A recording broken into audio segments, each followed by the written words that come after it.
Hello, this is a video I posted, well, years ago, um, in a sort of response to Paul TM, who's very much into three-dimensional geometry and some very interesting stuff. I'll put the link to his channel in the description. It's very interesting stuff. But um, after a chat I was having with Paul TM, just was talking about some uh, modeling I'd done earlier.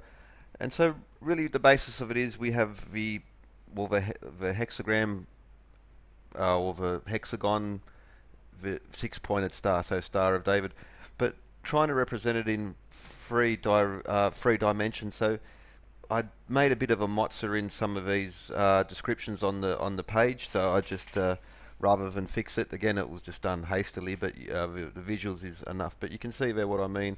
So now we're just rotating the six-pointed star, and that'll be the basis of it. So there we have the seed of life, Star of David, or the hexagram, and how it would create by rotating it, we start to get a three-dimensional shape. Now this is just supposition, just was a interesting as a result of this conversation. And so now we have the same thing, and we have it on the x-axis, and now on the y-axis we're now rotating it as well. So this would be the shape you would start to get. But there's some interesting, especially as you move it to different perspectives, how these things will interact with one another. And so in the three-dimensional solid, okay, it just sort of looks like that, but we start to see how at a different angle, even though they're rotating on different planes, for instance, there they start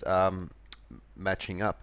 And it also ultimately will have to do with a fourth dimension, because when you make a three-dimensional model and you spin it in three axes at one time, you actually need to include the fourth dimension. There was an excellent Numberphile video about Quaternions and how uh, spinning an object in three dimensions in a 3D model actually required four-dimensional maths as well.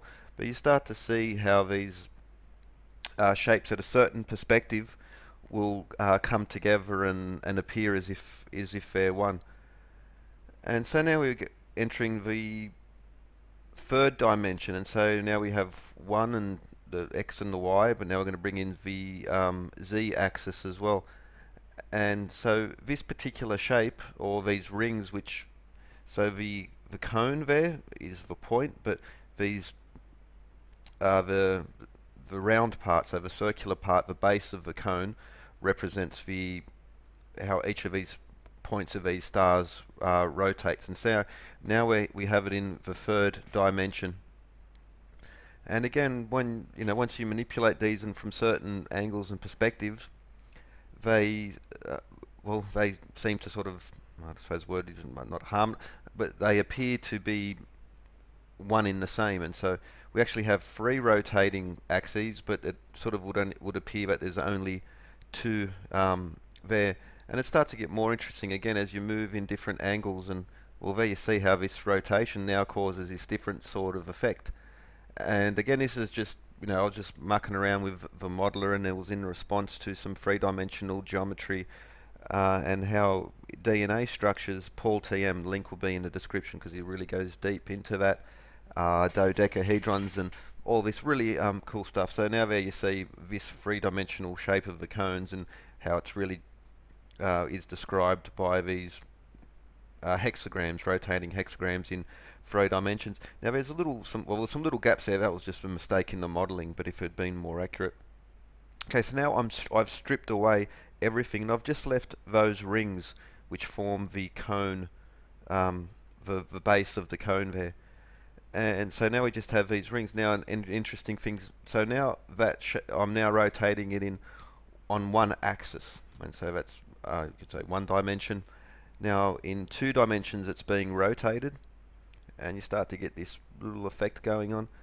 But as we move it into rotating it in three dimensions, so the rotation is the same speed on and the same number of degrees on all the angles, but it appears to sort of speed up and tumble and be ununiform, even though it is built on, it's completely uniform. But also you'll start to, some shapes will appear from there as well, and it's again it's just just illustrating it. I'm not saying that this is the nature of things, but again, how important perspective is, and so okay, so I'll just let this run out. So this is the base of those cones rotating in three dimensions, and well, this would actually be 4 dimensions again. To rotate something in a three-dimensional model on 3 axes actually requires 4-dimensional math. So that would be, again, that's the cones, the full cones rotating and how they look. So again, it's spinning the same equal number of degrees, and it's at the same speed, but it appears to tumble, slow down, speed up, stop, and just again, maybe someone might find this interesting. I no doubt there's probably some papers published out there and some lovely little equations in regards to how this is happening, but just as a visual representation of sacred Euclidean geometry, and then they were moving it into three-dimensional non-Euclidean geometry. That's the wire cage version of that same feature as well. And again, it's just some interesting little features, and I suspect that there's more in here than what is immediately obvious, or maybe again, it's beyond my pay grade, beyond my understanding of non-Euclidean sort of, it's something I'm not very comfortable with in talking any detail. I'm not studied in this, but 3 dimensions and rotating, but I think sort of now, particularly this one, as you see, as you rotate, all the sort of there's a chaos, but then there for a moment you start to again these 2-dimensional shapes and how they blend together. It just might be purely pretty to the eye, and there might not be any information in here, any significant.